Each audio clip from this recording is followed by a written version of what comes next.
ટીવાયબીએ semester 5 ઇકોનોમિક્સનો વિદ્યાર્થી paper number 15 આપણે ભણવાનું છે.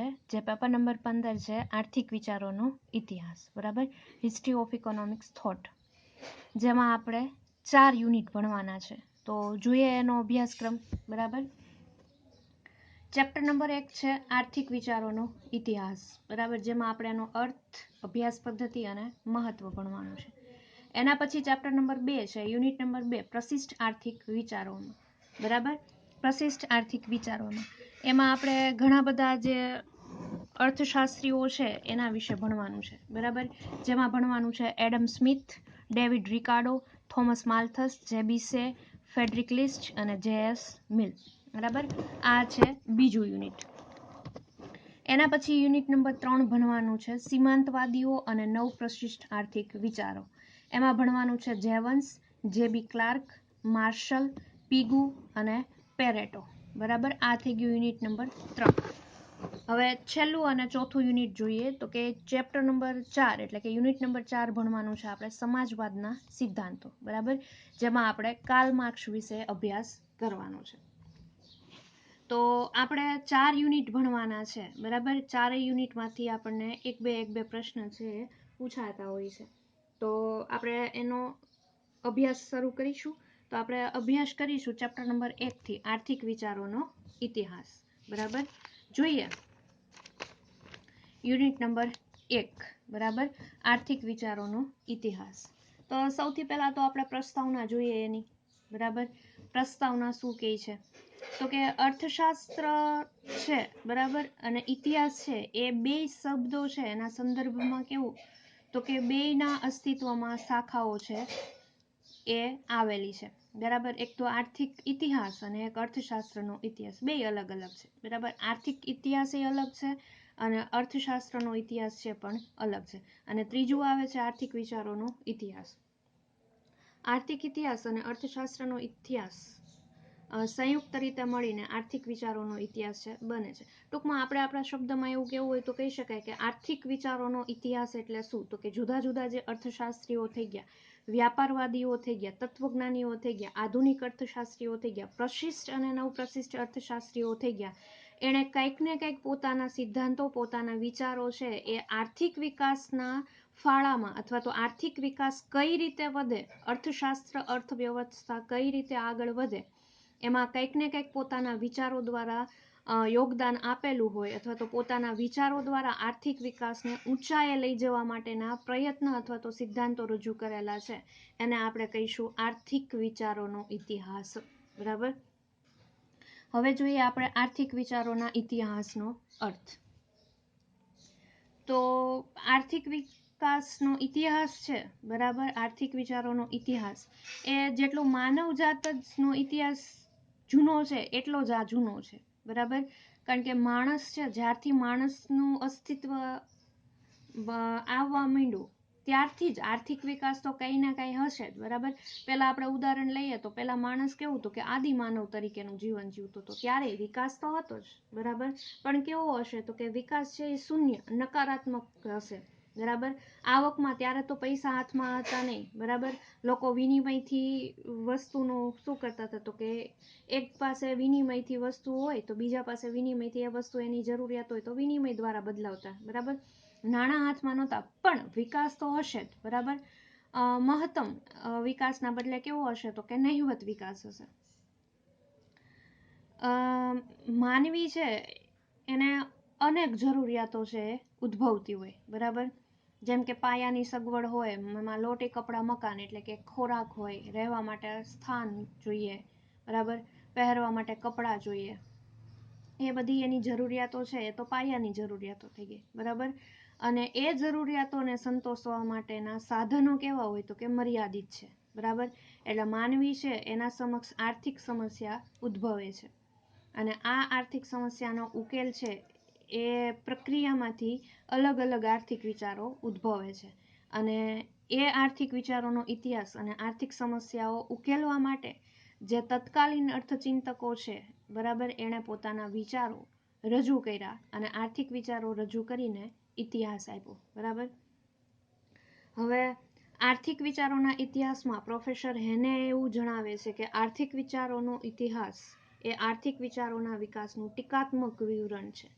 તેમાં આર્થિક વિચારોના ઉદ્ભવ, સ્પષ્ટીકરણ અને પારસ્પરિક સંબંધની તપાસ કરવામાં આવે છે. બરાબર.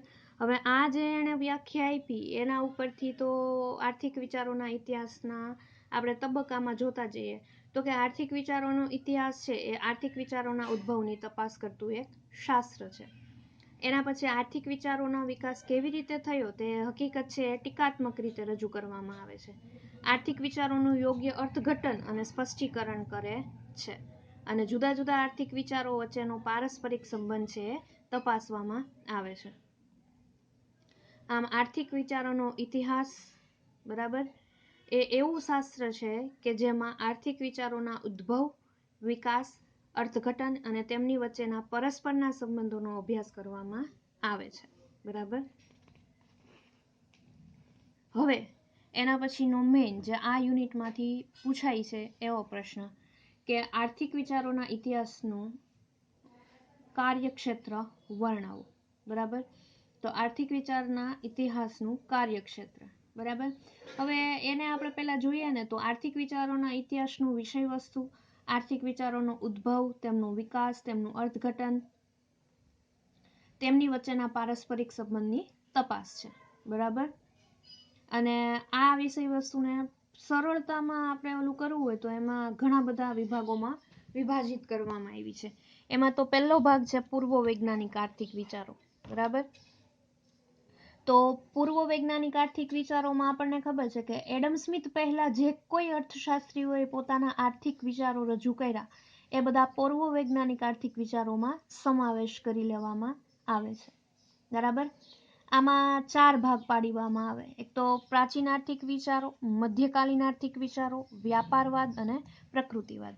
ચારેયને ડિટેલમાં ભણીશું. પણ એવું કેવું હોય તો કહી શકાય કે કાર્યક્ષેત્રના 2 ભાગ પાડવામાં આવ્યું છે. એમાં પહેલો ભાગ છે પૂર્વ વૈજ્ઞાનિક આર્થિક વિચારો. બરાબર.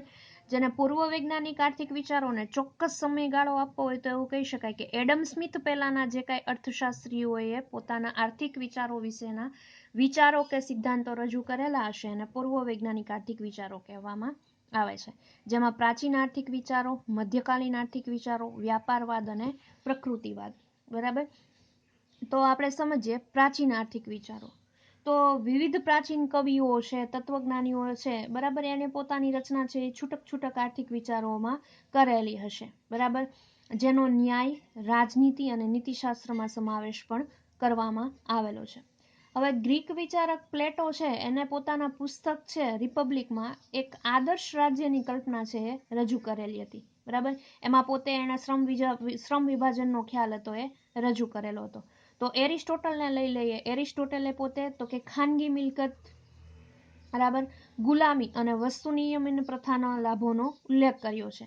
જ્યારે રોમન વિચારકોએ ખાનગી મિલકતના અધિકારને પવિત્ર ગણ્યો છે. બરાબર. એમ રોમન વિચારકોએ રજૂ કરેલો પ્રાકૃતિક નિયમ કાયદાશાસ્ત્રમાં અગત્યનો મનાય છે. બરાબર. આ થઈ ગયા પ્રાચીન આર્થિક વિચારો કે કંઈક ને કંઈક પોતે વિચારો છે એ અર્થશાસ્ત્રની દ્રષ્ટિએ આપેલા છે. એના પછી મધ્યકાલીન આર્થિક વિચારો. બરાબર.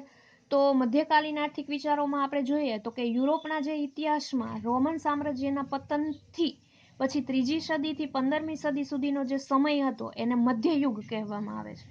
બરાબર. 3જી સદીથી 15મી સદી સુધીનો સમય છે એને મધ્યયુગ કહેવામાં આવે છે. જેમાં ગ્રીક અને રોમન ગુલામ સમાજનું સ્થાન છે એ સામંતવાદી સમાજે લીધું. એમાં એક તરફ જમીનદારો અને બીજી તરફ ગુલામ મજૂરો હતા.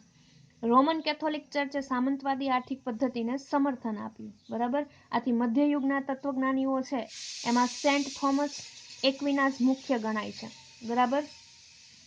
અને મધ્યયુગમાં આર્થિક પ્રશ્નોનો નૈતિક દ્રષ્ટિએ વિચાર છે એ જોવા મળે છે. બરાબર. એના પછી જોઈએ વ્યાપારવાદ. બરાબર. તો સામંતવાદી સમાજ વ્યવસ્થાનો જેવો અંત આવ્યો અને યુરોપમાં આધુનિક સમાજનો ઉદ્ભવ થયો. નવા દેશ શોધાયા, અમેરિકા ખંડ શોધાયો, હોકાયંત્ર શોધાયું અને ઔદ્યોગિક ક્ષેત્રે કેટલીક મહત્વની શોધ થઈ. તેથી આંતરરાષ્ટ્રીય વેપાર વધ્યો. આર્થિક વિચારો અને આર્થિક નીતિ ઉપરના આ ઘટનાનો છે એ ઊંડો ઘેરો પ્રતિભાવ પડ્યો. અને વ્યાપારવાદનો હેતુ છે એ દેશમાં વિશેષ પ્રમાણમાં સોના અને ચાંદીની આયાતો થાય તેવી રીતે અર્થવ્યવસ્થા ગોઠવવાનો હતો. અને વ્યાપારવાદી વિચારધારાએ યુરોપને આર્થિક અને સામાજિક દ્રષ્ટિએ ખૂબ જ મજબૂત બનાવ્યું. એના પછી પ્રકૃતિવાદ. પ્રકૃતિવાદ વિશે સમજીએ તો કે 18મી સદીમાં ફ્રાન્સમાં વ્યાપારવાદ વિરુદ્ધ આંદોલન શરૂ થયું, જેની નેતાગીરી છે એ કુર્વસને અને તરગોએ લીધી. બરાબર. આ આંદોલન છે એ પ્રકૃતિવાદ તરીકે ઓળખાય છે. અને આ વિચારકો એવું માનતા હતા કે ખેતી સંપત્તિ વૃદ્ધિનો પાયો છે. તેથી દેશના આર્થિક વિકાસ માટે વ્યાપાર ઉદ્યોગ નહીં પરંતુ ખેતીને જ મહત્વ આપવું જોઈએ એવું એ લોકો દ્રઢ માનતા. અને આ વિચારકો છે એ વ્યવહારમાં આર્થિક નીતિના ઘડતર ઉપર બહુ પ્રભાવ પાડી શક્યા નહીં, પરંતુ એડમ સ્મિથના વિચારો પર ઘણી અસર પાડી. બરાબર. આ થઈ ગયું આપણું કાર્યક્ષેત્ર, જેમાં આપણે પહેલો ભાગ જોયો પૂર્વ વૈજ્ઞાનિક આર્થિક વિચારો. હવે પછીના આના બીજો વિડીયો લેક્ચર જોઈશું, એમાં આપણે વૈજ્ઞાનિક આર્થિક વિચારો વિશે ચર્ચા કરીશું.